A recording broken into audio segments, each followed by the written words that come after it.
أما بعد فأعوذ بالله من الشيطان الرجيم بسم الله الرحمن الرحيم ولا تقولوا لمن يقتل في سبيل الله أموات بل أحياء ولكن لا تشعرون. قال النبي صلى الله عليه وسلم الحسن والحسين سيدا شباب أهل الجنة أو كما قال عليه الصلاة والسلام. ماہ محرم الحرام کا پہلا عشرہ چل رہا ہے اور اس عشرے کی یہ مختلف کو حضرت عمر بن خطاب رضی اللہ تعالیٰ عنہ کا یوم شہادت ہے اور 10 محرم الحرام حضرت حسین رضی اللہ تعالیٰ عنہ کی شہادت ہے. اور اس حوالے سے محرم الحرام کے پہلے عشرے کو حضرت فاروق اور حضرت حسن حسین رضی اللہ تعالیٰ عنہ کے نام سے قربان کر کے ان کی سیرت اور ان کے کردار کو عوام کے سامنے بیان کیا جاتا ہے. گزشتہ درس میں آپ حضرات کے سامنے حضرت عمر بن خطاب رضی اللہ تعالیٰ عنہ کے اسلام میں داخل ہونا اور کیا چیز ان کے اسلام میں داخل ہونے کا ذریعہ بنی اور کس طرح اسلام میں داخل ہوئے اور کس طرح پہلی نماز بیت اللہ کے اندر انہوں نے پڑھوائی اور پھر حضرت عمر بن خطاب کا جو دور خلافت تھا اس میں کیا کیا واقعات پیش آئے اور حضرت عمر بن خطاب رضی اللہ تعالیٰ عنہ کی اہمیت اور ان کی شہادت اور ان کی روضہ رسول میں تدفین، یہ ساری باتیں اور ساری چیزیں گزشتہ درس میں آپ حضرات کے سامنے بیان ہو چکی ہیں. اب چونکہ پرسوں 10 محرم الحرام ہے، نواسہ رسول حضرت حسین رضی اللہ تعالیٰ عنہ کا یوم شہادت ہے، اس لیے میں نے یہ سمجھا اور یہ مناسب جانا کہ حضرت حسین رضی اللہ تعالیٰ عنہ کے حوالے سے کچھ گزارشات آپ کے سامنے رکھی جائیں. حضرت حسین رضی اللہ تعالیٰ عنہ نواسہ رسول ہیں. آپ صلی اللہ علیہ وسلم کے صرف ایک ہی نواسے نہیں ہیں بلکہ آپ علیہ السلام کی 4 صاحبزادیوں سے 6 لڑکے پیدا ہوئے ہیں، 4 لڑکیاں پیدا ہوئی ہیں، یعنی 6 نواسے اور 4 نواسیاں ہیں آپ علیہ السلام کی. حضرت زینب جو آپ علیہ السلام کی بڑی صاحبزادی تھی،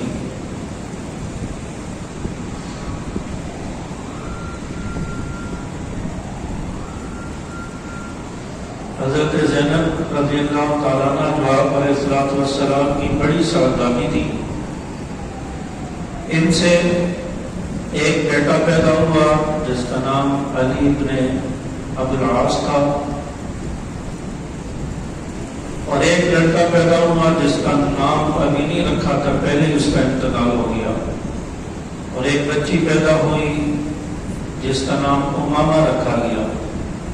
پھر اس کے بعد آپ علیہ السلام کی دوسری بیٹی حضرت رقیہ رضی اللہ تعالیٰ عنہ ہے جو حضرت عثمان رضی اللہ تعالیٰ عنہ کے نکاح میں تھی. ان سے ایک بیٹا پیدا ہوا. اس کے بعد حضرت ام کلثوم ہیں تیسری بیٹی، ان سے کوئی اولاد نہیں ہوئی، ایک حضرت عثمان رضی اللہ تعالیٰ عنہ کے نکاح میں تھی. پھر اس کے بعد حضرت فاطمہ آپ علیہ السلام کی 4تھی صاحبزادی ہیں، یہ حضرت علی رضی اللہ تعالیٰ عنہ کے نکاح میں تھی. ان سے 3 بیٹے اور 3 بیٹیاں پیدا ہوئی. 3 بیٹے حضرت حسن، حضرت حسین اور حضرت محسن، یہ آپ صلی اللہ علیہ وسلم کے 3 نواسے، اور 3 بیٹیاں جن کا نام زینب، رقیہ، ام کلثوم، حضرت فاطمہ رضی اللہ تعالیٰ عنہ نے اپنی بہنوں کے نام پر اپنی بیٹیوں کے نام رکھے۔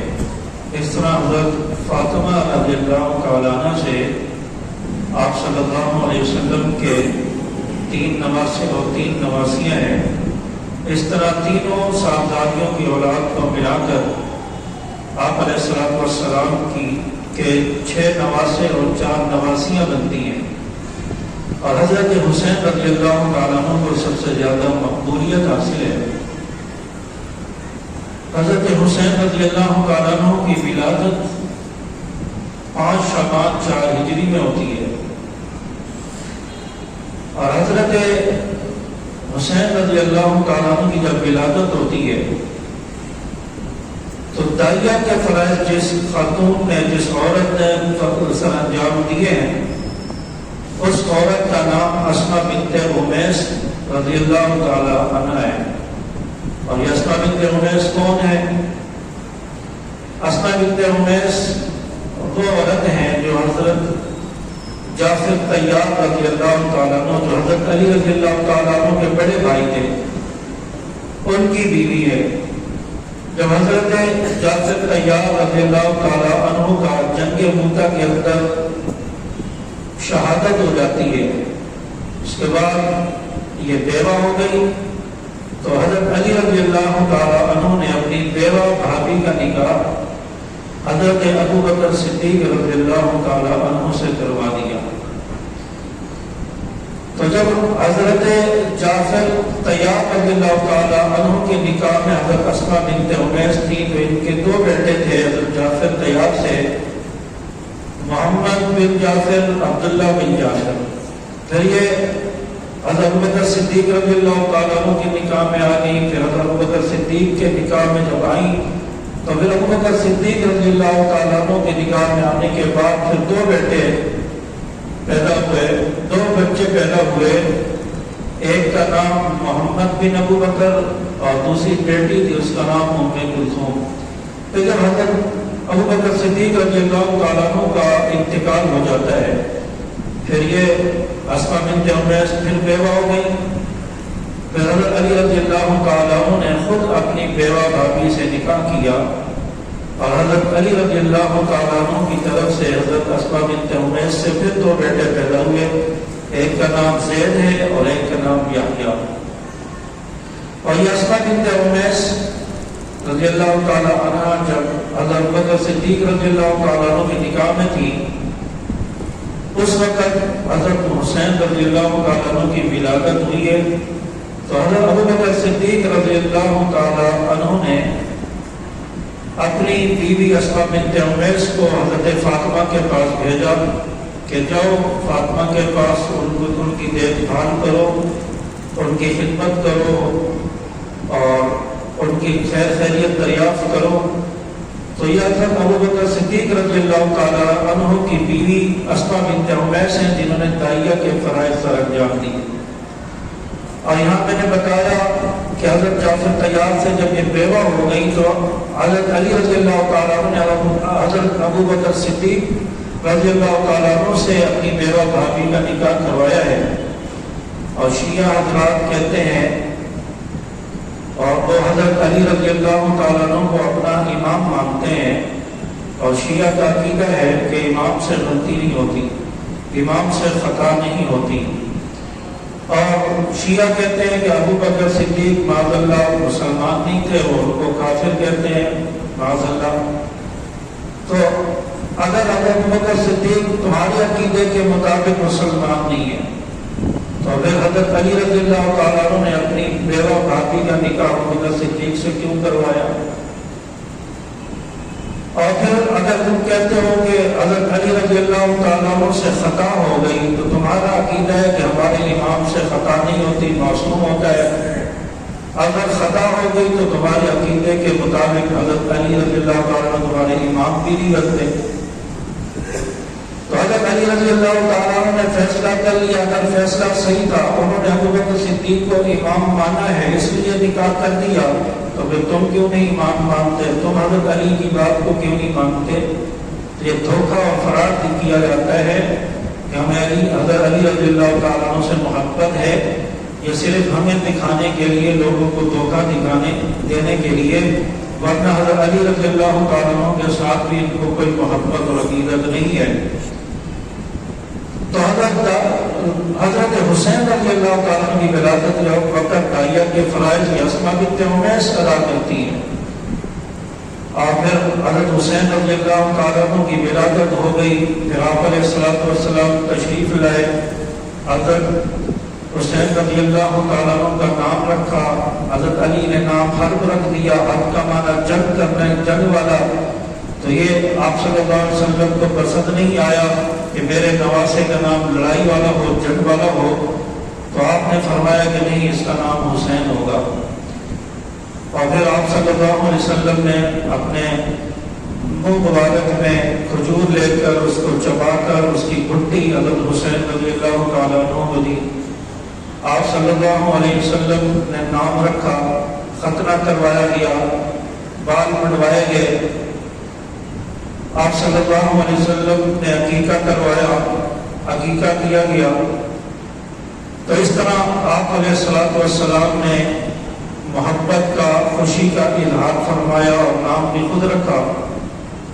تو حضرت حسین رضی اللہ تعالیٰ عنہ، ان کی فضیلت بے شمار ہے۔ آپ علیہ السلام نے بے شمار ان کی فضیلتیں بیان فرمائی اور فرمایا کہ حضرت حسین رضی اللہ تعالیٰ عنہ دنیا آخرت کے پھول ہیں۔ اور آپ علیہ السلام منبر پر خطبہ دے رہے ہیں، حضرت حسین رضی اللہ تعالیٰ عنہ آئے، آپ علیہ السلام کی نظر پڑی کہ پاؤں جل رہے ہیں، دھوپ ہے، سخت گرمی ہے۔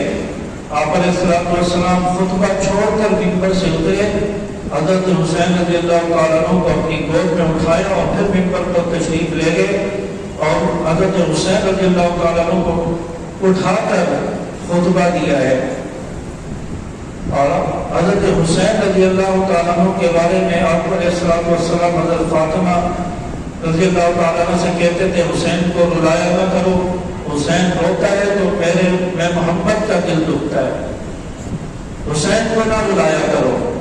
آپ علیہ السلام حضرت حسین رضی اللہ تعالیٰ عنہ کے ساتھ کھیلتے ہیں، حضرت حسین آپ کے ساتھ کھیلتے ہیں، کبھی آپ کے سینے پر چڑھ جاتے ہیں، کبھی آپ کی داڑھی مبارک سے کھیلتے ہیں، کبھی آپ علیہ السلام ان کو چلنا سکھاتے ہیں، کبھی آپ علیہ السلام اپنے پاؤں کے اوپر کھڑا کر کے دونوں پاؤں ملا کر پاؤں کے اوپر ان کے پاؤں رکھتے تھے اور جھولا جھلاتے تھے۔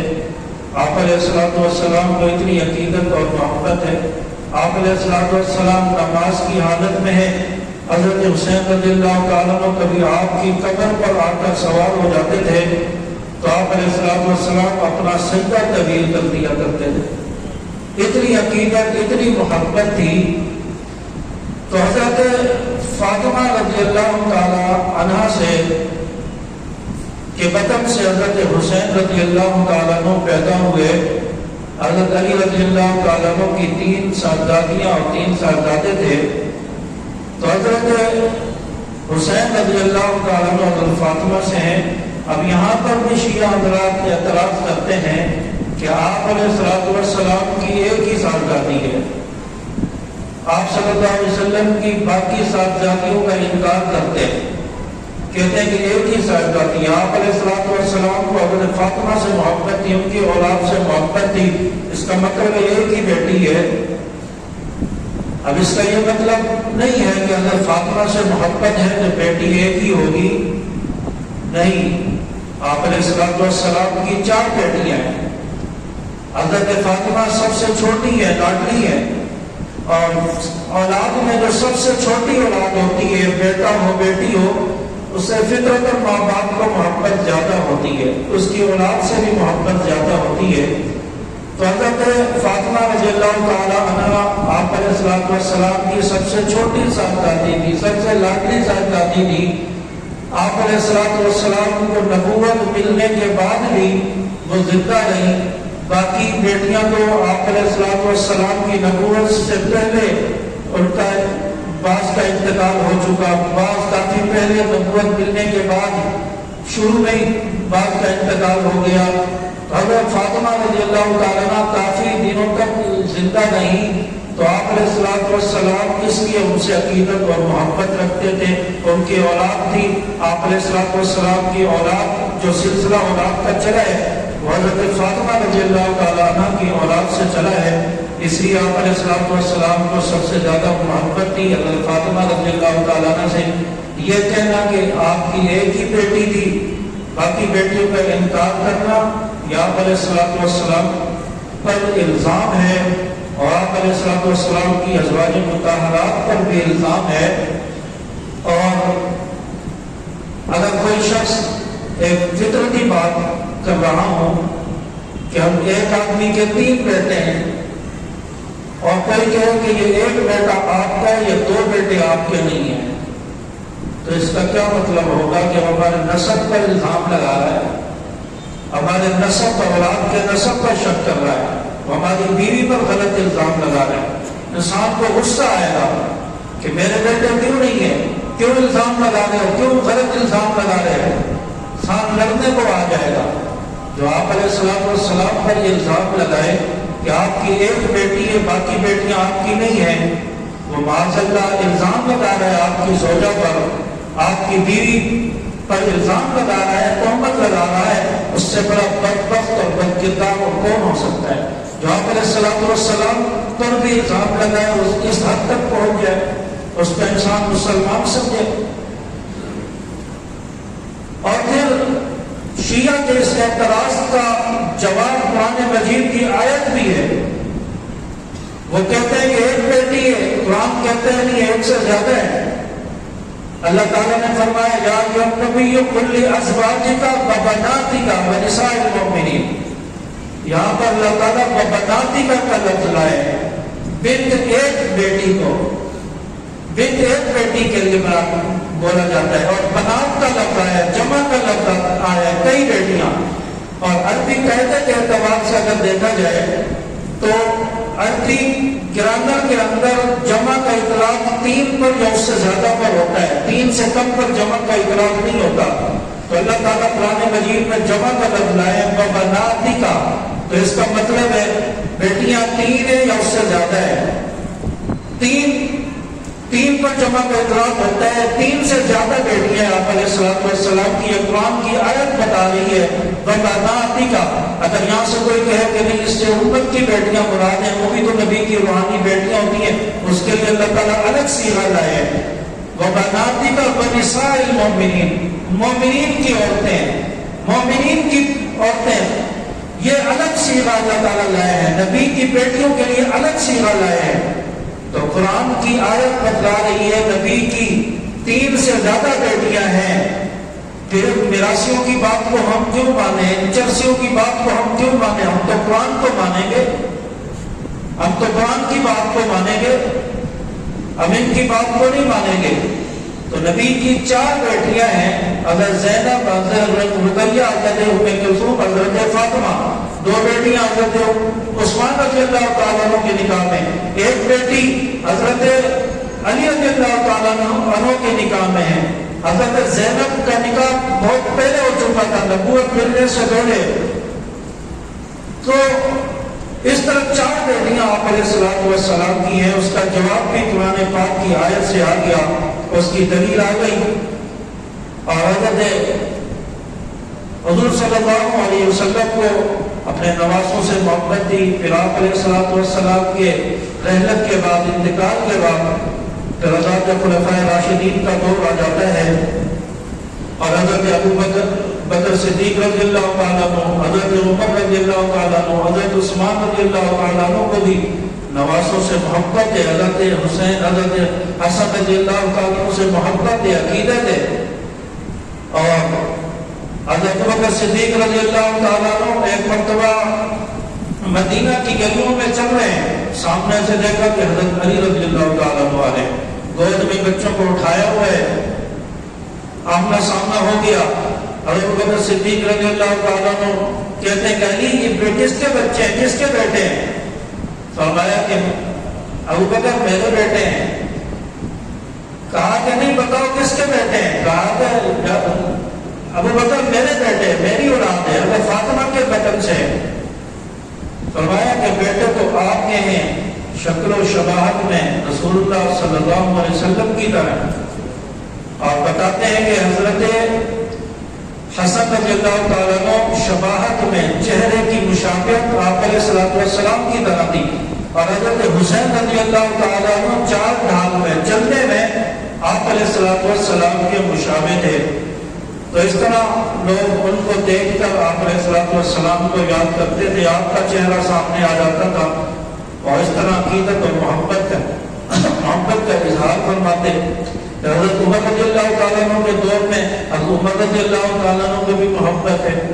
ایک مرتبہ جنگ قادسیہ سے حضرت عمر رضی اللہ تعالیٰ عنہ واپس آئے تو یمن سے بہت سارا کپڑا آیا مال غنیمت میں، اور اس کے اندر قیمتی کپڑے بھی تھے، اور حضرت عمر رضی اللہ تعالیٰ عنہ نے وہ کپڑا صحابہ میں تقسیم کیا، لوگوں میں تقسیم کر دیا۔ اور آپ حضرت عمر رضی اللہ تعالیٰ عنہ کہتے ہیں کہ حضرت حسین اور حضرت حسن رضی اللہ تعالیٰ عنہ کے لیے بھی کپڑا تلاش کرو، کوئی اچھا کپڑا اس میں سے تلاش کرو۔ بہت تلاش کیا لیکن ان کے شایان شان کوئی کپڑا نہیں ملا، پسند نہیں آیا۔ تو حضرت عمر رضی اللہ تعالیٰ عنہ نے یمن کے بادشاہ کو خط لکھا کہ حضرت حسن حضرت حسین رضی اللہ تعالیٰ عنہ نبی کے نواسے ہیں، ان کے لیے قیمتی اور بہترین کپڑا تیار کر کے بھیجو۔ ان کے نام کے مطابق چانچہ یمن کے بادشاہ نے حضرت حسنین کے لیے دوبارہ نیا کپڑا اور بہترین کپڑا سلوا کر بھیجا، جو ان کو حضرت عمر رضی اللہ تعالیٰ عنہ نے دیا۔ اس طرح انہوں نے زیادہ فرمایا یہ محبت ہی تو ہے، اگر نفرت ہوتی تو اس طرح عقیدت کا اظہار فرماتے، اس طرح خط لکھتے کہ ان کے لیے آدھا کپڑا بھیجا جائے۔ اس طرح محبت کا اظہار فرمایا۔ حضرت حسنین جب چھوٹے تھے، حضرت حسن حضرت حسین رضی اللہ تعالیٰ عنہ بچے تھے، عید کا وقت آیا، عید کا دن تھا، محلے کے بچوں نے نئے کپڑے پہنے ہوئے اور انہوں نے دیکھا کہ بچوں نے تو نئے کپڑے پہنے ہوئے، ہم نے تو پرانے کپڑے پہنے ہوئے۔ گھر میں روتے روتے آئے، کہا کہ اماں جی ہمیں بھی نئے کپڑے دلاؤ، آج عید کا دن ہے، سب بچوں نے نئے کپڑے پہنے ہوئے، ہمارے پاس پرانے کپڑے۔ اماں فاطمہ رونے لگ جاتی ہیں اور کہتی ہیں کہ بیٹا ہمارے پاس تو کپڑے نہیں ہیں، یہی کپڑے ہیں، تو کہاں سے لے کر آؤں، میرے پاس تو اتنی رقم بھی نہیں ہے۔ جب بہت زیادہ اصرار کیا، بہت زیادہ رونے لگے، تو حضرت فاطمہ رضی اللہ تعالی عنہا بھی رونے لگی، اور پھر وضو کیا اور فوراً مصلی پر کھڑی ہو گئی اور اللہ تعالیٰ سے مانگا کہ یا اللہ تو ہی کوئی انتظام کر دے، میرے پاس تو اتنی سخت نہیں ہے۔ چاچا ابھی نفل پڑھ رہی ہے، دعا مانگ رہی ہے، دروازے پر دستک ہوئی، دروازہ کھولا گیا، ایک شخص آیا، نورانی چہرہ ہے، جانتے نہیں ہیں، اس نے ہاتھ میں کپڑے پکڑائے اور کہا کہ یہ کپڑے آپ کے بچوں کے لیے یا آپ اپنے بچوں کو دے دیں۔ ابھی حضرت فاطمہ رضی اللہ تعالیٰ عنہ گھر میں آئی ہیں، کپڑے دیکھ رہی ہیں، اتنے میں آپ علیہ الصلوۃ والسلام بھی آ گئے۔ آپ علیہ الصلوۃ والسلام نے پوچھا فاطمہ کیا دیکھ رہی ہیں؟ فرمانے لگی کہ اس طرح میں نفل پڑھے اور ایک شخص آیا، اس نے آ کر مجھے یہ کپڑے دیے۔ آپ علیہ الصلوۃ والسلام نے کپڑے دیکھے، کہنے لگے یہ تو دنیا کا لباس نہیں ہے، یہ تو جنت سے آیا ہے، یہ تو جنت کا کپڑا ہے، یہ تو اللہ تعالیٰ نے فرشتہ بھیجا ہے، وہ آ کر آپ کو دے کر گیا ہے۔ اس طرح جنت سے آپ حضرات کے لیے، نواسوں کے لیے، حضرت حسنین کے لیے کپڑے آئے اور وہ ذروِ تن فرمائے۔ اس طرح انہوں نے عید کی خوشی کا اعلان فرمایا۔ تو یہ حال ہے۔ اور حضرت فاطمہ رضی اللہ تعالی عنہا کے بارے میں مشہور ہے کہ کوئی سائل ان کے گھر سے خالی ہاتھ نہیں جاتا، جس حالت میں بھی ہے کچھ نہ کچھ سائل کو دے دیا جاتا تھا، کیونکہ آپ علیہ الصلوۃ والسلام کی تربیت ہے اور خاندان نبوت ہے، نبی کا گھرانہ ہے، کوئی خالی ہاتھ نہیں جانا چاہیے۔ چاچا ایک دن ہوا، ایک سائل دروازے پر آیا، دستک دے دی، آ کر کہنے لگا کہ اللہ کے نام پر کچھ دے دو، 3 دن ہو گئے کچھ نہیں کھایا، بھوک سے نڈال ہو رہا ہوں۔ کچھ دے دو کھانے کے لیے۔ اب حضرت فاطمہ پریشان ہے کہ میرے پاس تو خود کھانے کو نہیں ہے، میرے بچے خود 3 دن سے بھوکے، گھر میں فاقہ ہے، میں نے اپنے بچوں کو 3 دن سے کچھ نہیں کھلایا، میں اس فقیر کو کیا دوں، اس کو خالی ہاتھ تو میں نے لوٹانا نہیں ہے۔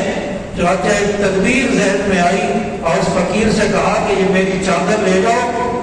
یہ چادر جا کر وہ شمون ایک یہودی تھا جو تاجر تھا بہت بڑا، اس کے پاس لے جاؤ، اس کو کہنا کہ یہ چادر اپنے پاس رہن رکھ لو، یہ نبی کی بیٹی فاطمہ کی چادر ہے، اس کو اپنے پاس رہن رکھ لو اور مجھے جو چیزیں چاہیے مجھے دے دو۔ حضرت فاطمہ رضی اللہ تعالیٰ عنہ کہتی ہے کہ جب میرے پاس رقم آ جائے گی میں رقم تجھے دے کر اپنی چادر واپس لے لوں گی، چنانچہ وہ چادر رہن رکھ لو اور مجھے وہ چیزیں دے دو جو مجھے چاہیے۔ جب اس شمون کے پاس، یہودی کے پاس حضرت فاطمہ رضی اللہ تعالیٰ عنہ کی چادر پہنچی ہے، وہ رونے لگ گیا اور پریشان ہو گیا، یہودی ہو کر رونے لگ گیا اور کہنے لگا کہ یہ حالت آ گئی کہ میرے پاس اتنی دولت ہے اور نبی کی بیٹی کے گھر میں فاقے، نبی کی بیٹی کو اپنی چادر رکھوانا پڑ گئی۔ اس شمون نے اس فقیر سے کہا، اس شاعر سے کہا کہ جاؤ یہ چادر بھی لے جاؤ، حضرت فاطمہ کو دے دینا اور یہ راشن بھی لے جاؤ، یہ میری طرف سے ہدیہ ہے۔ راشن بھی اس فقیر کو دے دیا، چادر بھی واپس کر دی، اور یہ یہودی اتنا رویا اور اس کے دل پر اس بات کا اتنا اثر ہوا کہ اس نے بعد میں کلمہ پڑھ لیا اور مسلمان ہو گیا۔ تو حضرت فاطمہ رضی اللہ تعالیٰ عنہ نبی کی بیٹی ہے، اس کی چادر کا اتنا خیال اور اتنا وہ کیا یہودی نے، تو اس نے کلمہ پڑھ لیا اور اس کو غیرت آئی کہ میرے ہوتے ہوئے اگر فاطمہ کے گھر میں کچھ کھانے کو نہیں ہے۔ چنانچہ اس طرح اللہ ان کا حال ہے اور اس طرح ان کے گھر کے جو اخراجات ہوتے ہیں، اس طرح گزر بسر ہو رہا ہے۔ تو حضرت فاطمہ رضی اللہ تعالیٰ عنہا نبی کی لاڈلی بیٹی ہیں اور سخاوت میں بھی بے انتہا کھل کر دل سے سخاوت کرتی ہے، کسی کو خالی ہاتھ نہیں لوٹاتی۔ اور پھر 10 محرم الحرام حضرت حسین رضی اللہ تعالیٰ عنہ کا یوم شہادت ہے اور حضرت حسین رضی اللہ تعالیٰ عنہ کو کربلا کے اندر شہید کر دیا گیا۔ اور یہاں پر یہ بھی بتانا مقصد ہے کہ حضرت حسین رضی اللہ تعالیٰ عنہ کی شہادت کا ذمہ دار کون ہے، کس نے حضرت حسین رضی اللہ تعالیٰ عنہ کو شہید کیا، کس نے فراڈ کیا، کس نے دھوکہ کیا، کس نے جو بے ایمانی کی، کس نے دھوکے سے بلوایا ہے۔ اب میں اگر یہ کہوں کہ حضرت مکہ اور مدینہ یہ مسلمانوں کے مرکز ہے یا روافظ کے، آپ بولیں ذرا، مسلمانوں کے مرکز ہے، اور شام جو ہے یہ یزید کا مرکز ہے، یزید وہاں پر اس کی حکومت ہے، اور کوفہ جو ہے یہ رافضیوں کا مرکز ہے، رافضی رہتے ہیں۔ اگر ہم کہیں کہ حضرت حسین رضی اللہ تعالیٰ عنہ مکہ اور مدینہ میں شہید ہوئے تو پھر آپ کیا کہیں گے کہ مکہ اور مدینہ مرکز مسلمانوں کا ہے، تو ذمہ دار کون ہوں گے؟ مسلمان ہوں گے۔ اگر شام میں شہید ہوتے ہیں تو شام کی حکومت ذمہ دار ہے۔ اب حضرات حسنین حضرت حسین رضی اللہ تعالیٰ عنہ شہید ہوئے کربلا میں، کوفہ میں، اور کوفہ رافضیوں کا مرکز ہے، ساری رافضیوں کی آبادی ہے، تو اب ذمہ دار کون ہوگا؟ رافضی ہوگا یا مسلمان ہوگا؟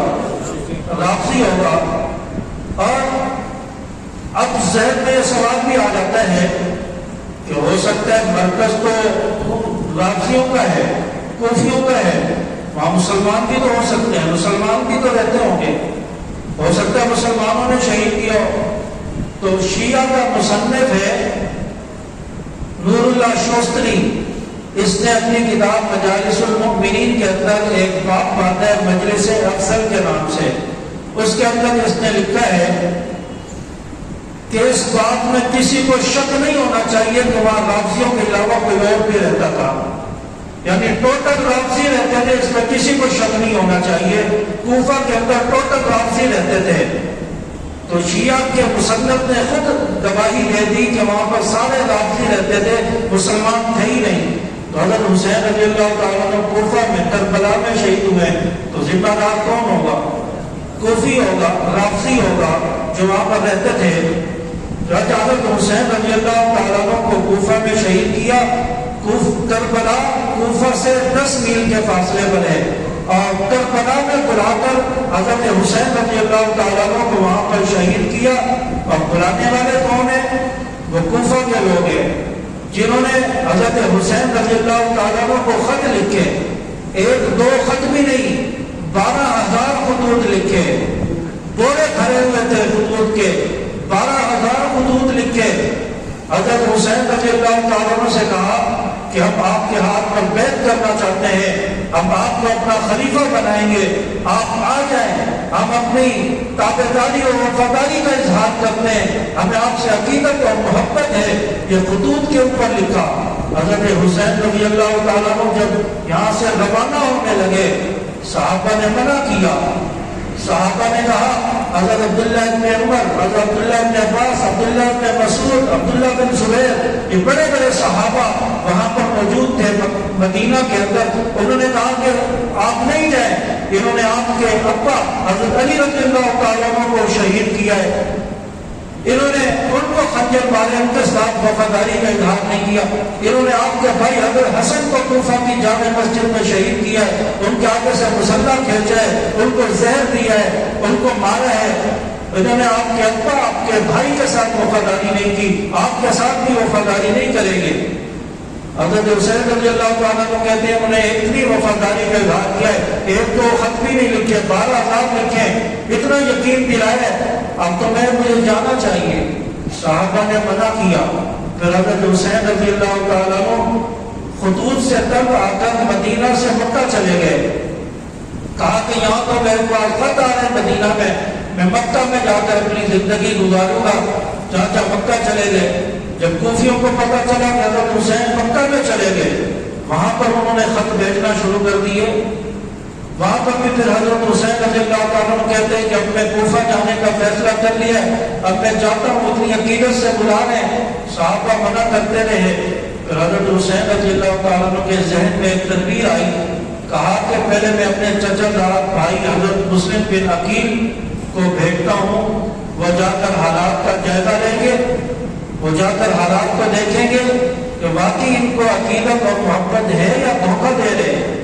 تو حضرت مسلم بن عقیل کو روانہ کر دیا گیا، اور صبح فجر کا وقت تھا کہ حضرت مسلم بن عقیل رضی اللہ تعالیٰ عنہ کوفہ پہنچے، اور حضرت مسلم بن عقیل کا بہت شاندار استقبال کیا گیا، بہت اعلیٰ قسم کا استقبال کیا۔ 12,000 کوفی جنہوں نے خط لکھے تھے، رافضی، وہ حضرت مسلم بن عقیل کا استقبال کر رہے ہیں۔ حضرت مسلم بن عقیل نے فجر کی نماز پڑھائی جامع مسجد کوفہ میں، پیچھے 12,000 لوگ، 12,000 کوفی، وہ پیچھے نماز پڑھنے والے فجر کی نماز میں۔ اب حضرت حسین، حضرت مسلم بن عقیل رضی اللہ تعالیٰ عنہ نے فجر کے بعد خط لکھ دیا حضرت حسین رضی اللہ تعالیٰ عنہ کی طرف کہ کوفہ کے لوگ سچے صحیح وفاداری کا اظہار کر رہے ہیں، مجھے بڑی عقیدت اور محبت سے پیش آئے ہیں، میرا استقبال کیا ہے، جو سچے ہیں آپ آ جائیں۔ جب وہاں سے خط پہنچ گیا تو حسین رضی اللہ تعالیٰ عنہ کے پاس، حضرت حسین رضی اللہ تعالیٰ عنہ روانہ ہو گئے۔ وہاں تو موبائل کا سسٹم تو تھا نہیں کہ پل پل کی خبر پہنچ جائے، خط پہنچتا تھا کئی گھنٹوں کے بعد، پھر واپسی جواب پہنچتا تھا کئی گھنٹوں کے بعد۔ اب حضرت حسین رضی اللہ تعالیٰ عنہ کو خط پہنچ گیا، وہ وہاں سے روانہ ہو گئے۔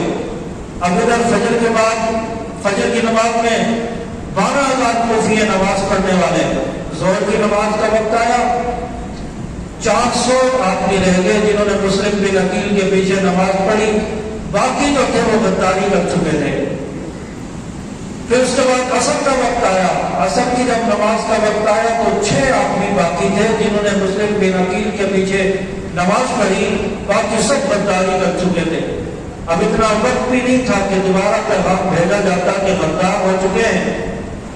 جب حضرت حسین رضی اللہ تعالیٰ عنہ پہنچ گئے کوفہ میں، ادھر انہوں نے مسلم بن عقیل کو قتل کر دیا، شہید کر دیا۔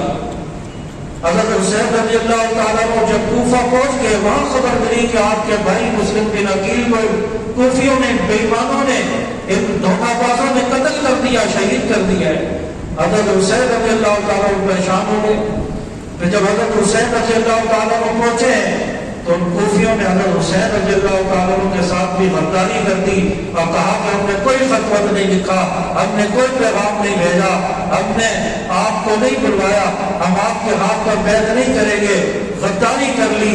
اور حضرت حسین رضی اللہ تعالیٰ عنہ کو کربلا لے گئے۔ کربلا میں جا کر حضرت حسین رضی اللہ تعالیٰ عنہ 72 آدمیوں کا قافلہ تھا، بچے بھی ہیں، عورتیں بھی ہیں اور خود حضرت حسین بھی ہیں، سارا خاندان ہے۔ ان کو وہاں پر جا کر محصور کر لیا گیا، پانی بند کر دیا، کھانا بند ہو گیا، سب کچھ بند ہو گیا۔ 3 دن حضرت حسین رضی اللہ تعالیٰ عنہ کربلا کے میدان میں بھوکے پیاسے ہیں، اور تیسرے دن ان کوفیوں نے چاروں طرف سے حملہ کر دیا اور حضرت حسین رضی اللہ تعالیٰ عنہ کو نماز کی حالت میں شہید کر دیا۔